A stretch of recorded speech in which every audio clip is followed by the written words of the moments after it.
Comienza el Catecismo de la Iglesia Católica. Un programa dirigido por el Padre Luis Fernando de Prada.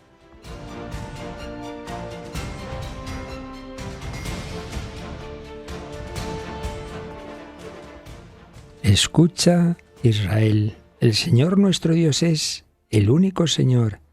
Amarás al Señor tu Dios con todo tu corazón, con toda tu alma, con toda tu mente, con todo tu ser. El segundo mandamiento es este: amarás a tu prójimo como a ti mismo. No hay mandamiento mayor que estos. Alabado sean Jesús, María y José. Muy buenos días. En este jueves 4 de junio vamos entrando en este mes del corazón de Jesús. En este jueves, que históricamente es la celebración del Corpus Christi, que se mantiene en algunos lugares y que en la mayor parte de las naciones se traslada al domingo próximo, el Corpus Christi, porque nuestro Dios es Emmanuel, Dios con nosotros, se ha quedado con nosotros.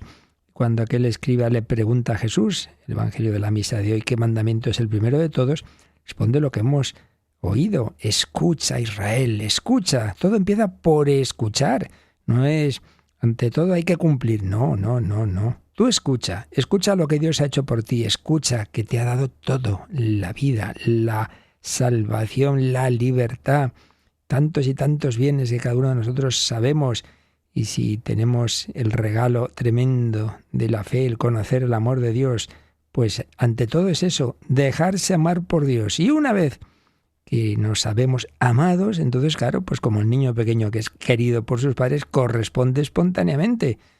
Y si es además el único Señor todopoderoso y absoluto, pues le amamos con todo el corazón, no un trocito, con toda tu alma, con toda tu mente, con todo tu ser. Pero si Él es Padre de todos nosotros, somos hermanos, pues viene la consecuencia: amarás también a tu prójimo como a ti mismo. Y todo lo demás son medios para esto. Uno no es mejor porque haga tal práctica, tal otra, sino en tanto en cuanto eso le ayuda, le sirve para incrementar, crecer en el amor a Dios y al prójimo. Y eso es lo definitivo, las tres grandes virtudes teologales: la fe, me apoyo en el Señor; la esperanza, confío en Él, Él sabe más; y el amor, que es una virtud única a Dios sobre todas las cosas y al prójimo como Cristo nos ha amado. Pero todo comienza por reconocer ese amor de Dios hecho carne, y por eso tan importante está también la festividad que el Señor pidió, el Sagrado Corazón de Jesús, primero allá por el siglo XIII, el Corpus Christi, para que valorara más la Iglesia lo que significa que Jesús se ha quedado corporal y sustancialmente con nosotros, y luego, unos siglos después, en el XVII, esta festividad del Corazón de Jesús, pues para que nos demos cuenta de que nos ama con amor entrañable y pidiendo nuestra respuesta, y nos invita a un amor de amistad, y por eso le duele cuando no correspondemos, y por eso reparación a ese corazón herido. Y una de las formas de la reparación que el Señor pidió a Santa Margarita María es la hora santa en la víspera de los viernes, y desde luego particularmente del primer viernes de mes, donde a su vez pedía esa forma de reparación, que es esa comunión reparadora durante un tiempo largo, al menos esos 9 meses seguidos, que tiene ese sentido del primer viernes después de un mes que ha terminado. Pues pedimos perdón y amamos por lo que no hemos amado en ese mes anterior, y reparamos por todos los pecados cometidos contra el corazón de Cristo el mes anterior. Bueno, todo esto ya se ha explicado muchas veces mucho más despacio, pero hoy lo recuerdo porque, José García, buenos días. Esta noche tenemos hora santa, ¿verdad? Eso es, Padre, buenos días. Pues como todos los meses vamos a acompañar al corazón de Jesús en la Eucaristía. Será esta noche desde las 11 hasta las 12, de 10 a 11 en las Islas Canarias. Vamos a tener el Santísimo expuesto aquí en la capilla de los estudios centrales de la emisora en Madrid, y se puede seguir esta oración de hora santa a través de las ondas y también con imágenes en el directo de la web de Radio María España. Así es, y todos los días del mes de junio estamos haciendo esas oraciones al corazón de Jesús después de las completas y oraciones de la noche, ¿verdad? Eso de las 11 menos cuarto de la noche, ¿verdad? Eso es, por las noches rezamos cada día una oración directamente relacionada con el día del mes del corazón de Jesús en junio. Y hoy, obviamente, como decía se mantiene la tradición en grandes ciudades eucarísticas que están engalanadas como Toledo, que es increíble, como el de los días antes es una maravilla, se mantiene en Toledo, Sevilla, Granada, Castilla-La Mancha en general, mantiene también muchas localidades, esta tradición. Pero bueno, lo importante es que vivamos todo este tiempo muy en clave eucarística y de agradecimiento al corazón de Jesús.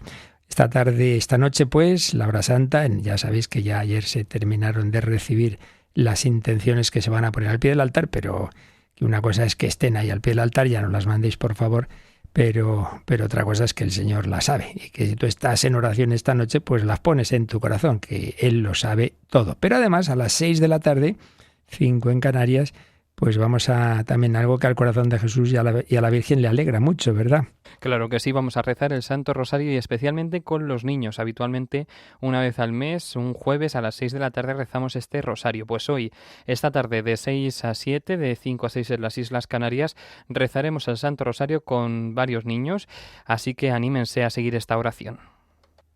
Y todo esto, por supuesto, en esa cuenta atrás en la que ya queda poquísimo para recibir al que representa a Cristo en la tierra, al Santo Padre León XIV, y por ello también estamos teniendo programas especiales. Hoy tenemos otro, ¿verdad? Eso es, hoy a las 3 de la tarde, las 2 en Canarias, vamos a tener un programa especial en el que vamos a hablar ya a las puertas de que llegue el Santo Padre, el Papa León XIV a España, y yo creo que va a ser muy interesante porque vamos a tener cosas que en otros programas no se han podido escuchar, y también para prepararnos no solamente organizativamente, sino espiritualmente para esta visita, para recibir al Vicario de Cristo. Eso es lo más importante. Sabemos que es muy complicada la organización de este viaje, ha habido poco tiempo, por eso hay que tener paciencia y bueno. Pero lo principal es que a pesar de todas las dificultades y los problemas que inevitablemente habrá cuando hay tantísimas personas, que gracias a Dios, frente a todas las cosas, no, ya la secularización, ya la religión ha pasado, sí, ya lo vemos. Y cada vez más personas que vuelven a casa, que se dan cuenta de que no se puede vivir como huérfanos, que el Señor toca los corazones. ¡Qué maravilla! Bueno, pues nos vamos preparando. Radio María, recordamos que va a transmitir absolutamente todo lo público, todo lo que el Papa diga. Vamos a estar ahí a pie de calle y para todo el que no pueda ir a los actos, que no es fácil, pues no os preocupéis, que todo os lo llevamos a casa. Y bueno, precisamente vamos a hoy también, lo hacemos no siempre, pero de vez en cuando, a plantear una pequeña preguntita facilita, pero bonita también, para que vayáis respondiendo durante el programa de hoy. Cuando se habla de los papas hay muchas formas de nombrarlos, muchas. El Papa, Santo Padre, el sucesor de Pedro y bastantes más. Hay una especialmente preciosa que la dijo una santa doctora de la Iglesia, Santa Catalina de Siena. ¿Cuál es esa palabra, esa expresión, para ser más exactos? ¿Cuál es la expresión que ha pasado a la historia con la que esta mujer italiana, Santa Catalina de Siena, llamaba al Papa, y que no eran precisamente en su época pues los mejores papas de la historia, ¿eh? Y ahí es donde vemos la visión de fe. Pues esa es la pregunta para hoy, y esa pregunta se puede responder a lo largo del programa por dos cauces, los mismos cauces por los que podéis plantear también vuestras consultas sobre este programa. ¿Los recuerdas, José? El primero es el correo electrónico catecismo@radiomaria.es. catecismo@radiomaria.es. Y si resulta más sencillo, más fácil ese móvil, en el WhatsApp 668-594-383. Puedes mandar un mensaje al WhatsApp 668-594-383 con tu respuesta a la pregunta del día de hoy. ¿Cuál es la expresión con la que Santa Catalina de Siena llamaba al Papa, a cualquier Papa? Pues vamos adelante, seguimos hablando del sacerdocio. El sacerdocio es el amor del corazón de Jesús, decía otro gran santo, San Juan María Vianney, y estamos hablando de un sacerdote que por amor al prójimo, que por llevar el Evangelio a Rusia, menudo sufrimiento tantos años tuvo. Seguimos resumiendo un poquito de su testimonio, entre tantos otros sacerdotes heroicos y mártires que en la historia han dado la vida por amor a Cristo y por amor a las almas.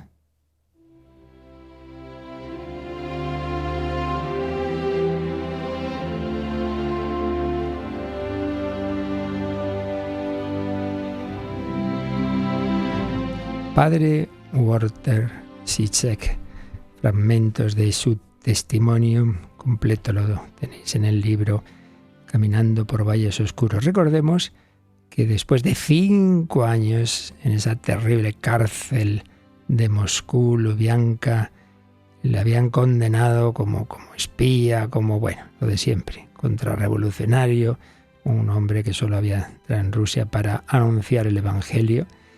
Le condenan a trabajos forzados en Siberia, madre mía.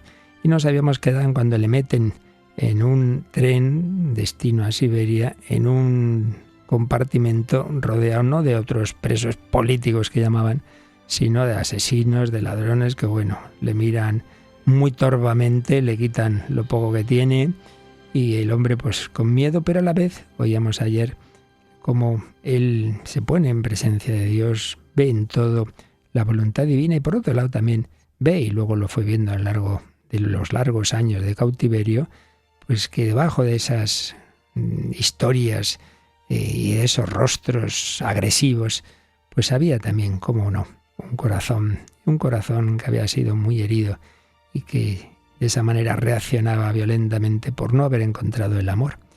Bueno, pues nos quedábamos ahí. Y cuenta lo siguiente cuando iba en el tren, de que esos pensamientos y la oración que hizo, aceptando que la voluntad de Dios se manifestaba a través de esas circunstancias, todo eso me hicieron recobrar la paz. Una vez más, esa paz que conlleva el pleno abandono a la voluntad de Dios. Solo que esta vez no me hallaba dentro de los tranquilos límites de una celda solitaria de Lubianka, sino en un rincón de un vagón de prisioneros traqueteante, tosco y obsceno. Aunque las circunstancias no habían mejorado, recuperé mi disposición a aceptar la voluntad de Dios y junto con ella la paz y una confianza renovada, no en mi propia capacidad de supervivencia, sino una fe y una confianza absolutas en el poder de Dios para sostenerme y darme toda la fortaleza precisa con que enfrentarme a los retos que Él me enviase en cada ocasión. Pues esta es la clave, querida familia de Radio María. Tú haz lo que tengas que hacer, pero siempre decir, Dios sabe más, estoy en tus manos. Muchas veces el sufrimiento no es tanto por el motivo objetivo que nos haga sufrir, sino pues eso, porque nos rechazamos, porque esto no puede ser, porque no sé qué. Cuando te pones en sus manos, lo cual, repito, no impide, por ejemplo, si uno tiene una enfermedad, que vaya al médico, claro, pero luego decir, mira, Señor, tú sabrás, no tiene que ser que me cure y si no me enfado contigo, como tantas veces ocurre. Pues este hombre se quedó tranquilo, estaba en manos de Dios y pues llegaron, madre mía, menudo trabajo le esperaba. Y dice, mi segundo día en el campo de trabajo fue una de esas ocasiones de fiarme del Señor. Ya el primero había sido bastante malo. Me enviaron a la bodega de un barco a palear carbón. El ritmo era endiablado. En los largos meses de invierno, mientras el agua estaba helada, el carbón se almacenaba en el puerto ártico de Dudinka, a orillas del río Yenisei. Todos los años, durante la corta temporada en que el hielo se derrite y el río se hace navegable, había que cargarlo en los barcos que lo transportaban a otro lugar. Allí llevaban a los presos de los campos de Dudinka a trabajar sin descanso entre 12 y 15 horas diarias. Este era el régimen que se suponía que era para los obreros, ya vemos. Entre 12 y 15 horas diarias, hasta que se extinguía la luz de los largos días del verano ártico. Era un trabajo brutal para empezar y yo llevaba más de 5 años inactivo. Claro, había estado en una celda metido 5 años, sin ejercicio físico. No estaba en condiciones de trabajar y aún así me bajaron a la bodega, me dieron una pala y me dijeron que fueran nivelando la cascada de carbón que descendía por una cinta transportadora. de manera que se pudiera cargar uniformemente. Trabajé hasta caer prácticamente desplomado, pero tuve que continuar paleando por temor a perder la vida. No puede más, pues te matamos. Era el miedo que tenía. No había forma de detener la cinta y si dejaba de mover la pala, el carbón que caía en medio de un estruendo me habría sepultado. De modo que debía mantenerme en movimiento, tropezando y resbalando sobre los inestables montones de carbón, mientras la bodega se iba llenando, y manejando la pala lo mejor que podía hasta que los brazos y el pecho se me entumecieron y no sentía nada mientras seguía moviéndome mecánicamente. Aquella noche, cuando me derrumbé en la litera de madera del campo de prisioneros, cada músculo y cada tendón de mis brazos y piernas, pecho y espalda estaban completamente agarrotados. A las 5 de la mañana siguiente, cuando sonó la señal de levantarme, tenía todos los músculos tan rígidos como el hierro forjado. Hasta ponerse en pie suponía una agonía. El más leve movimiento me sacaba un grito de dolor. Pasar las piernas por el borde de la litera fue una tortura. ¿Cómo iba a bajar a la bodega a palear carbón yo solo durante otras 15 horas seguidas? Era imposible. Pero lo hice. Ese fue mi estreno en los campos de trabajo de Siberia. No hubo periodo de aclimatación. A partir de entonces, a menos que la enfermedad nos lo impidiera o que algún otro milagro viniera a salvarnos, trabajamos sin apenas un día de descanso.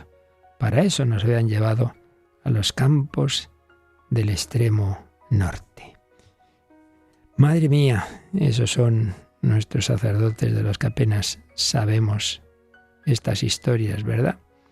Sin apenas alimentación y un día tras otro con esas condiciones de vida que dice eran insoportables. Los barracones protegían de los vientos penetrantes tan solo lo necesario para la supervivencia, nada más. Las raciones de comida apenas eran suficientes para mantenerse con vida. Había una ración garantizada suficiente para sobrevivir y como incentivo añadido a quienes superaban su cuota diaria de trabajo, se les entregaban cupones de raciones extra de comida.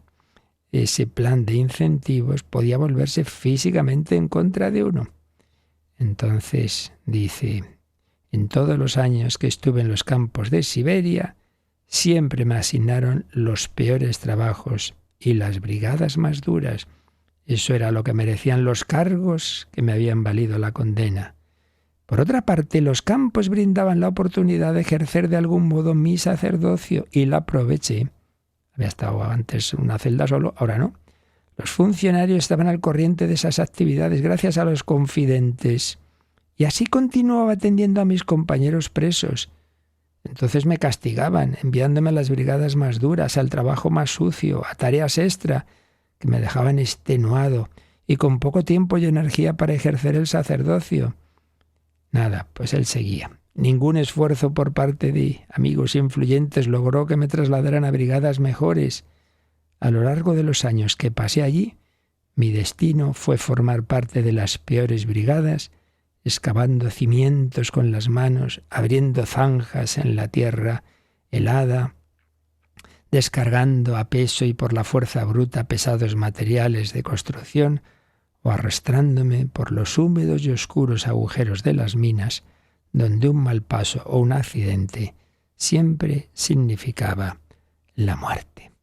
Pues esta fue la vida durante años de este seguidor de Jesucristo, por llevar el Evangelio a desconocidos en la Rusia soviética de entonces, pues fue gastando los mejores años de su vida. Ya estará con el Señor Jesús y se cumplirá en él esa palabra de San Pablo. Si con él sufrimos, reinaremos con él. Si con él morimos, viviremos con él.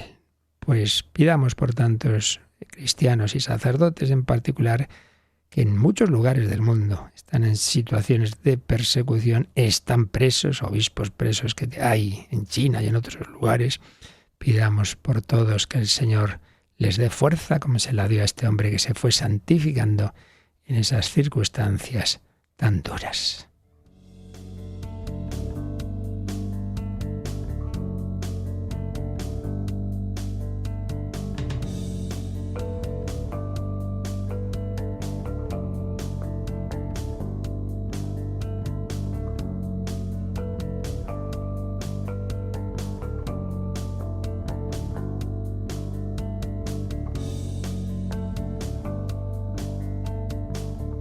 Y precisamente pues estamos hablando de ese sacramento que a través de una oración y de la imposición de las manos consagra a un hombre que ya previamente, un varón ya previamente bautizado, recibe esa especial configuración con Cristo sacerdote. Estamos en el último apartado del Tratado del Catecismo de la Iglesia Católica sobre el sacramento del orden sacerdotal, un apartado que se titula Los efectos del sacramento del orden, que a su vez tiene dos subapartados. El primero, que acabamos de empezar ayer, es el carácter indeleble. Hay algo que se recibe y que eso ya queda ahí para siempre. Carácter indeleble. Enseguida hablamos de ello.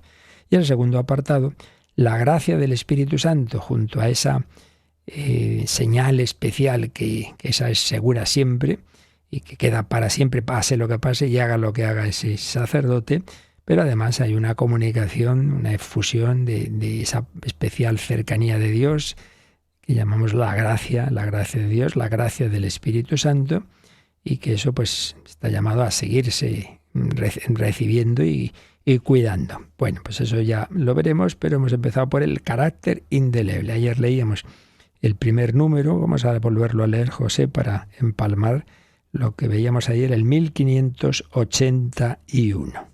Este sacramento configura con Cristo mediante una gracia especial del Espíritu Santo a fin de servir de instrumento de Cristo en favor de su Iglesia. Por la ordenación se recibe la capacidad de actuar como representante de Cristo, cabeza de la Iglesia, en su triple función de sacerdote, profeta y rey. Esta es la clave, es un sacramento que configura con Cristo. Dice, hombre, todo sacramento configura con Cristo. Sí, pero aquí con estos matices, ¿no?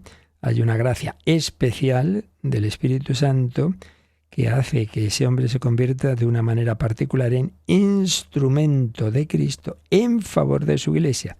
No es un sacramento para uno mismo, para que yo reciba ese perdón, esa gracia. No. Ante todo es un sacramento para los demás. Obviamente, Dios no instrumentaliza en el mal sentido de la palabra y por tanto también obviamente le da a uno, pues eso, le sirve a uno mismo, pero para que pueda servir a los demás, para que sea instrumento de Cristo en favor de su Iglesia. Y lo específico, lo que diferencia de otros sacramentos, es que no solo te configura con Cristo, sino con Cristo en cuanto cabeza de la Iglesia, en cuanto pastor, en cuanto sumo sacerdote. Por tanto, sí, todo cristiano está unido a Cristo, pero en el obispo y el sacerdote, Cristo como fuente de la gracia, y por eso, a través del sacerdote, el Señor Jesús pues hace esa acción tan especial como es la Santa Misa, en que se hace presente Él, hace presente su sacrificio, como es el perdón de los pecados, etcétera, etcétera. Por la ordenación recibe la capacidad de actuar como representante de Cristo, cabeza de la Iglesia, en su triple función de sacerdote, profeta y rey. Bien, esta es un poco la visión, la clave, ¿no?, de lo que significa esa ordenación sacerdotal. Pero ahora ya entramos en este primer aspecto de que dentro de eso que se comunica hay algo que es definitivo, que es para siempre y que no se puede reiterar, que ya vimos que es algo que ocurre de distinta manera en tres sacramentos. Y esto es lo que nos va a decir el siguiente número, el 1582. Lo leemos. Como en el caso del bautismo y de la confirmación, esta participación en la misión de Cristo es concedida de una vez para siempre. El sacramento del orden confiere también un carácter espiritual indeleble y no puede ser reiterado ni ser conferido para un tiempo determinado. Por tanto, nos relaciona esto con otros dos sacramentos en los que, en los tres, en el orden sacerdotal y esos otros dos, que son el bautismo y la confirmación, la escritura, los fundamentos escriturísticos y sobre todo la tradición de la Iglesia, ha visto siempre que en estos sacramentos, haga luego lo que haga el que los recibe, hay algo que queda definitivo, que queda para siempre. Algo que dentro de que, claro, estas realidades espirituales pues son difíciles de precisar, ¿no? Esto cómo es. Pero bueno, con una analogía, con otras realidades, pues se habla de una marca, un carácter espiritual indeleble, es decir, que no se puede borrar. Ahí, así como en la analogía, ¿no? El cuerpo de una persona puede recibir, una persona o de un animal puede recibir esa marca que dice este es de tal rebaño, etcétera. Bueno, pues hay algo que evidentemente no está en el cuerpo, sino en el espíritu, que queda para siempre. Y eso es lo que se llama el carácter sacramental. Un carácter que hace que bautismo, confirmación y orden sacerdotal sean sacramentos que se reciben para siempre, que eso no se borra y que no se pueden repetir, porque ya está, es una sola vez. Ya estás bautizado, pues no se te puede bautizar otra vez, ya estás confirmado, pues lo mismo, y ya estás ordenado sacerdote, pues ya está, ya no se puede repetir. Entonces, una participación en la misión de Cristo concedida de una vez para siempre. Por tanto, un carácter espiritual indeleble, que no se puede borrar, que no se puede reiterar, y que no es para un tiempo determinado, porque ya hemos dicho que es para siempre. Como ha hecho alusión aquí el catecismo a esos otros sacramentos en que también hay un carácter sacramental, por eso, como suele hacer cuando se toca un tema que ya ha aparecido antes, nos dice, repasemos lo que vimos en el número 1121. Pues venga, vamos a hacerle caso y releemos aquel número que vimos hace ya bastante tiempo. Los tres sacramentos del bautismo, de la confirmación y del orden sacerdotal confieren, además de la gracia, un carácter sacramental o sello por el cual el cristiano participa del sacerdocio de Cristo y forma parte de la Iglesia según estados y funciones diversos. Esta configuración con Cristo y con la Iglesia, realizada por el Espíritu, es indeleble, permanece para siempre en el cristiano como disposición positiva para la gracia, como promesa y garantía de la protección divina y como vocación al culto divino y al servicio de la Iglesia. Por tanto, estos sacramentos no pueden ser reiterados. Pues aquí, como veis, ya se dio esa doctrina general para estos tres sacramentos. Se habla de ese sello que, por otro lado, por un lado nos une con Cristo, pero por otro lado es una manera también de estructuración de la Iglesia. Entonces, en la Iglesia hay personas bautizadas, hay personas confirmadas y hay personas ordenadas en el sacerdocio, a su vez puede ser en el grado de presbiterado o en el grado supremo del sacerdocio, que es el episcopado. Entonces, eso es, digamos, como algo muy estructural, y por eso es tan importante en las partidas de bautismo que estas cosas se queden anotadas. ¿Esta persona ya recibe el bautismo? Sí. ¿Y recibió la confirmación? Sí, pues se pone aquí. ¿Y se recibió el orden sacerdotal? También se apunta al matrimonio, por supuesto, y otras cosas así fundamentales que tienen un sentido eclesial.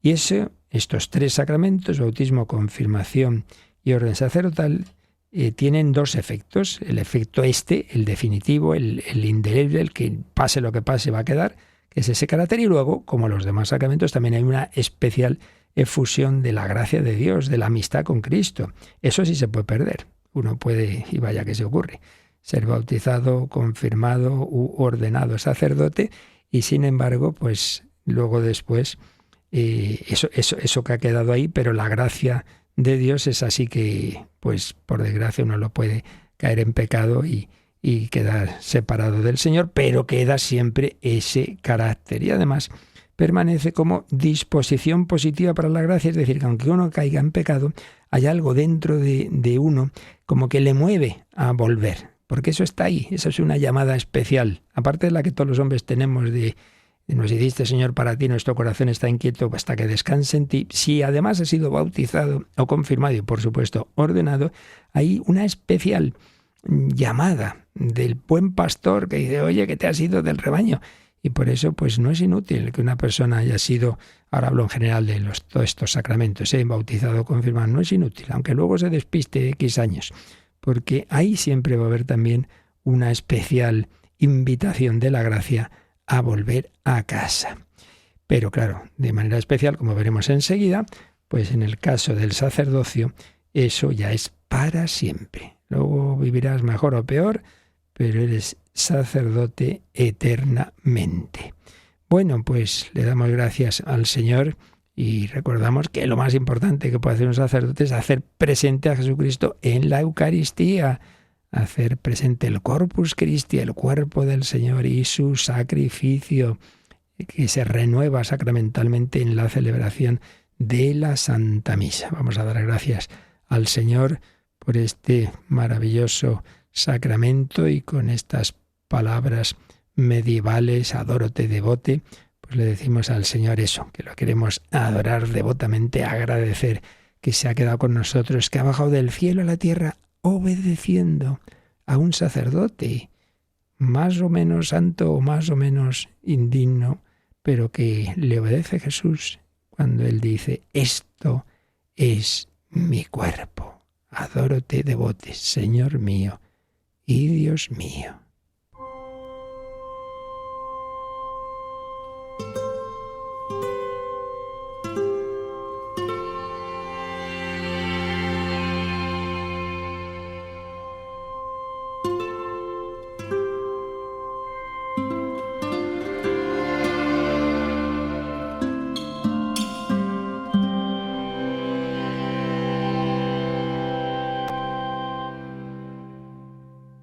Adoro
Conoce la doctrina católica.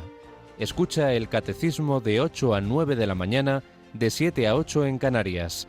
Y los sábados a la misma hora profundizamos en los temas tratados en el programa En torno al Catecismo. Bueno, pues estábamos comentando un poco ese número que acabamos de leer, el 1582, que recuerda que hay 3 sacramentos que imprimen carácter, pero en concreto el sacramento del orden confiere un carácter espiritual indeleble, no puede ser reiterado ni se confiere para un tiempo determinado. Y esto nos lleva a profundizar en algo de la que ya hablamos cuando estuvimos tratando del tema del celibato, y es que el sacerdocio no es simplemente una tarea, una función que se puede ejercer unas horas al día o un tiempo o unos años, sino es una configuración de la vida, porque a fin de cuentas el sacerdocio lo que prolonga es la vida de aquellos a los que Jesús llamó a dejar todo, a dejar familia, a dejar trabajo, a dejar las redes y a irse con Él. Es toda una vida. Por eso vamos a volver a una de las obras de referencia que estamos usando para comentar todo esto, que fue lo que escribió Sacerdote en nombre de Cristo, escrito por el gran teólogo padre Jean Galot. Entonces nos recuerda, a propósito de esto del carácter, que bueno, en esos años de mucha crisis sacerdotal que hubo en los años después del Concilio Vaticano II, años 70, años 80, frente a lo que había enseñado el Concilio de Trento, que es donde se precisa algo que ya venía de la tradición, pero que se define dogmáticamente, esto de que hay 3 sacramentos, bautismo, confirmación y orden, que imprimen carácter en el alma, una especie de señal espiritual indeleble de donde se sigue que no se pueden repetir. Frente a esto, algunos dijeron, no, hay varios teólogos, bueno, esto lo único que se quería decir era recoger la práctica de que no se repetían estos sacramentos, pero no es que fuera una cosa así, enseñanza doctrinal, y sobre todo, aplicado esto al sacerdocio, pues claro, tenía unas consecuencias muy negativas, y era que en definitiva el sacerdocio no es algo que configura el ser del sacerdote para siempre, sino que es una función. Y cito textualmente de alguno de estos autores, que no hace falta decir quién, hace años y ya fallecidos, decía, no, pues el ministerio sacerdotal es una profesión como la del médico, el ingeniero o el fontanero. El carácter entonces solo tendría sentido como aptitud para el ejercicio de esa función. No aportaría ningún cambio de naturaleza. Entonces hay que desmitificar a esa imagen sagrada del sacerdote. Y por eso, claro, consecuencias. Esto sería compatible con un ministerio a tiempo parcial. Usted, bueno, puede hacer unas tareas y luego pues también durante X horas o días de la semana pues ejerce el sacerdocio. Puede ser también unos años de la vida. No es para todo lo que uno hace. Entonces, claro, eso de sacerdote eterno, pues adiós muy buenas. Y entonces, claro, dice, vamos a ver, pero ¿eso tiene fundamento? Pues no lo tiene. Cuando se estudia toda la tradición de la Iglesia y se estudia lo que el Concilio de Trento pues explicó y definió, se ve que no lo decía como simplemente una práctica, una costumbre, sino que era una definición dogmática cuya negación era considerada como herética, sin basarla, eso sí, en una teoría en otra, porque había, como en tantas cosas, diversas formas de explicar todo esto. Por ejemplo, Santo Tomás de Aquino, sobre todo, insistía en que el sacerdocio, el orden sacerdotal, confiere un poder sobre todo de tipo cultural, es decir, para el culto. Otros insistían en otros aspectos, pero eso ya sí que entra en lo opinable. Esto es muy importante siempre en las enseñanzas de los papas, de los concilios. Hay que ver qué cosas concretas dice. Esto es lo seguro, esto es lo definitivo. Esto es lo que en esos casos, cuando sea como papa, como tal, o vía un concilio ecuménico, dice algo en ese sentido definitivo, y entonces ahí creemos que se aplica perfectamente pues lo que Jesús dijo, ¿no? El que vosotros escucha a mí me escucha, y por lo tanto sería infalible. Mientras que hay otras cosas que, bueno, son formas de explicar y son siempre como más seguras estas cosas, pero no tienen ese carácter definitivo. Pues sí, luego lo explique usted como quiera, es otro tema. Pero esa afirmación de que hay un signo espiritual indeleble para siempre, eso sí entraba en lo que el Concilio de Trento quería definir como algo seguro. Entonces, ahora ya profundizando en eso, pues podemos ver que hay estas características de ese carácter. En primer lugar, que es algo en el ser, no simplemente en el actuar. Eso es lo que quiere decir que es una realidad ontológica, en el ser. ¿Cómo se explique? ¿Cómo es eso en el ser, en el alma, un signo impreso en el alma? Pues sí, un signo impreso en el alma, una marca real. Ya entendemos que el ser en el espíritu no es una cosa más. Claro, una cosa supone una entidad aparte. El signo impreso en el alma no se separa del alma, o sea, forma con el alma una única realidad. Pero es algo real, una marca que realmente ha habido un cambio en el ser de esa persona, en el alma de ese hombre. Ha habido una transformación. Luego esa transformación en el ser es la que va a capacitar para actuar. Eso es otra cuestión. Pero lo esencial no es simplemente la actuación, que puedes hacerla un día sí, otro no, o llegas a un momento de tu vida en que no puedes hacerla. No, el ser. Un signo indeleble. Su permanencia no está determinada por la aptitud que puedas tener o perder para el ejercicio de una actividad. No. Tu ser sacerdote va a permanecer. Por lo menos, y aquí ya entraría, ¿veis? Aquí sí que entraría una cosa que no se definió de una manera clara. Por lo menos para toda la vida terrestre, sin duda. Pero también para la eternidad. Eso el Concilio de Trento no lo definió. Aunque la tradición sí se inclina por ahí. Esto es para siempre, eternamente en el alma del bautizado queda el carácter bautismal y de la confirmación, y en el alma del sacerdote queda eternamente también ese carácter sacerdotal. Es lo más probable, pero como hay que ser precisos, pues es verdad que ese aspecto no está plenamente definido. Pero la verdad es que es difícil ver cómo una marca espiritual podría ser cancelada por la muerte. No, es para siempre. Y además, precisamente esa expresión de la carta a los hebreos, que ya hemos comentado y hemos oído a veces canciones basadas en ellas, pues eso que se aplica a Cristo, pues siempre en las ordenaciones sacerdotales se ha aplicado también al sacerdote. Tú es sacerdus in aeternum secundum ordinem Melquisedec. Tú eres sacerdote para siempre, eternamente, según el orden de Melquisedec. Por lo tanto, es lo más seguro que sea en efecto así. El sacerdocio se confiere para la eternidad. No puede cesar, porque la marca no es cancelable ni en este mundo ni en el otro. Entonces, claro, esto indica en efecto, pues lo que veníamos diciendo, que no se trata de una mera actividad, que no se trata de que yo ahora, pues un tiempo de mi vida, unos años de mi vida, hago esto o hago lo otro, ¿no?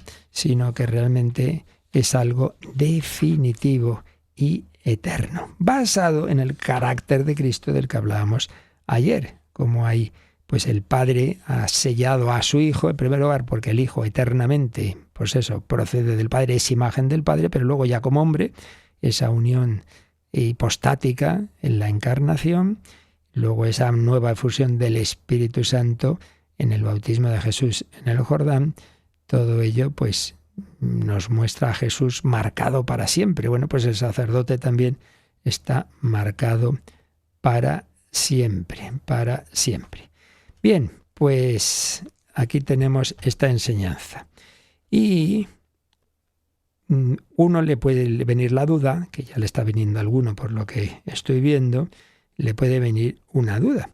Y a esa duda va a responder el siguiente número, que a ver si nos da tiempo, por lo menos, venga, lo leemos, José, el número 1583.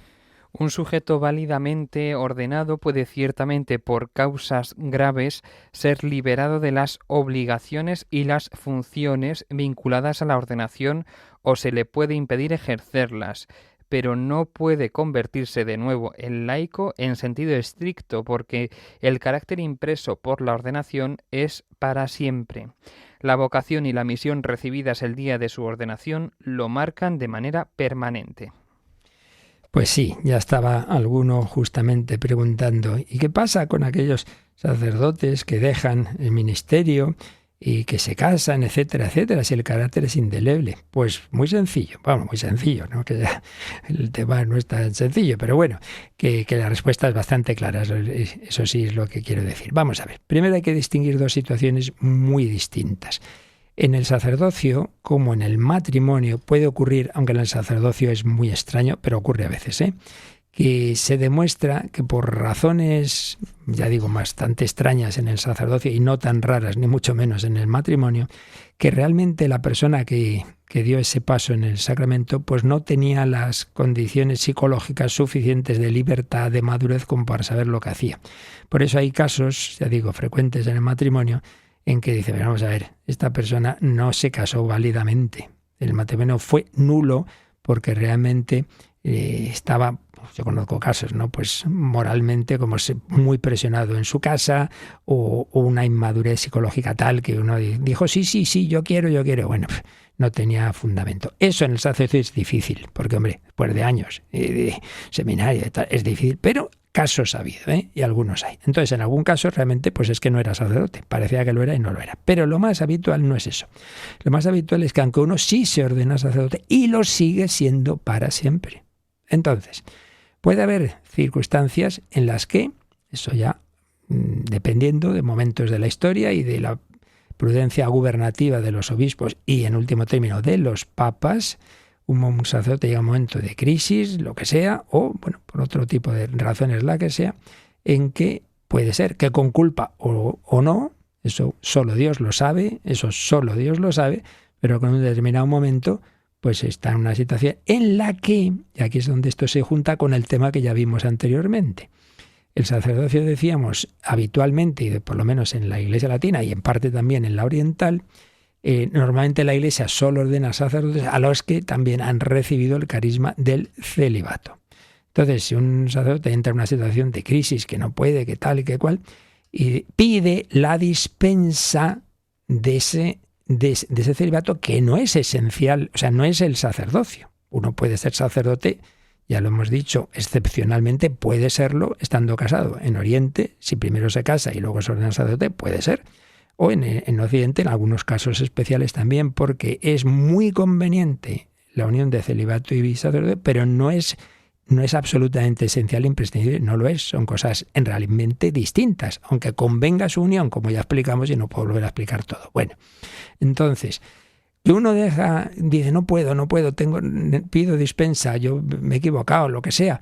Bueno, pues entonces, si así lo considera oportuno el obispo, que lo eleva al Papa, y el Papa dispensa del celibato, y dice, bueno, pues usted, entonces, como norma general, pues no puede ejercer el sacerdocio. No puede ejercerlo, pero sigue siéndolo. Entonces, se ve aquí también que en efecto el carácter es para siempre. Y la prueba es que un sacerdote que, si lo ha hecho bien con esa dispensa y se le ha concedido, o se lo ha hecho mal, porque he dicho, bueno, hay muy buenas. Yo, por desgracia, muchas veces es una crisis de fe, incluso he perdido la fe en la Iglesia, me da todo igual, entonces deja todo así, de cualquier manera, como decimos en España, a la francesa, en Francia creo que dirán a la inglesa, yo qué sé qué, bueno, pues lo deja todo de cualquier manera, pero fijaos, si resulta que un vecino, ay, usted era sacerdote, ¿verdad? Sí, que se está muriendo, ¿puede usted confesar y dar la unción? Sí puede. En esos casos en peligro de muerte, la Iglesia dice que incluso ese sacerdote al que se le ha dicho, no, pues tú ya no puedes tú no puedes ejercer el ministerio, tú has pedido dejar esto, pues no puedes hacerlo, pero si llega a una situación de peligro de muerte, no hay que olvidar que en el fondo, en tu alma, sigues siendo sacerdote. Y por tanto, ahí es donde se comprueba justo lo que acabamos de ver, que realmente el sacerdocio, eso que se recibe, es para siempre, si fue válida la ordenación, que normalmente lo es. En algunos casos ya digo que ni siquiera, pero si lo fue, sigue siendo sacerdote. Lo que pasa es que, así, bueno, por las razones que sea, ha tenido esa situación, y sea que se haya hecho bien, se le haya dispensado al cabo de un tiempo largo de ver, mira, esta persona que no puede, que no, lo que sea, solo Dios sabe. O bien que lo haya hecho de cualquier manera, está en una situación irregular, pero en cualquier caso sigue siendo sacerdote. Por tanto, el carácter es indeleble y lo que es, en el fondo de su alma, lo sigue siendo. Incluso se han dado bastantes casos, y yo he conocido personalmente varios de ellos, en que algún sacerdote en esos años de mucha crisis, años 60 y tal, 70, etcétera, pues en efecto dejaron el sacerdocio, pidieron esa dispensa, se les concedió, pero no se casaron y al cabo de años dicen, pero ¿yo qué he hecho? Pero si fue un momento y han pedido la vuelta al ministerio. Y yo los he conocido, que al cabo, no así de un día para otro, claro, decía, hombre, no podemos estar aquí cambiando de opinión en estos temas cada día, pero que al cabo de unos años de prueba y tal, han vuelto. Y en algunos casos lo he conocido santos sacerdotes. Bueno, tuvieron su momento de crisis, pero han vuelto. Y por tanto, de nuevo se comprueba que no hubo que volverles a ordenar, claro, ya estaban ordenados. ¿Veis? Aquí vemos que esto del sacerdocio es algo, tiene un carácter impreso para siempre. La bendición de Dios Todopoderoso, Padre, Hijo y Espíritu Santo, descienda sobre vosotros y os acompañe siempre. Amén.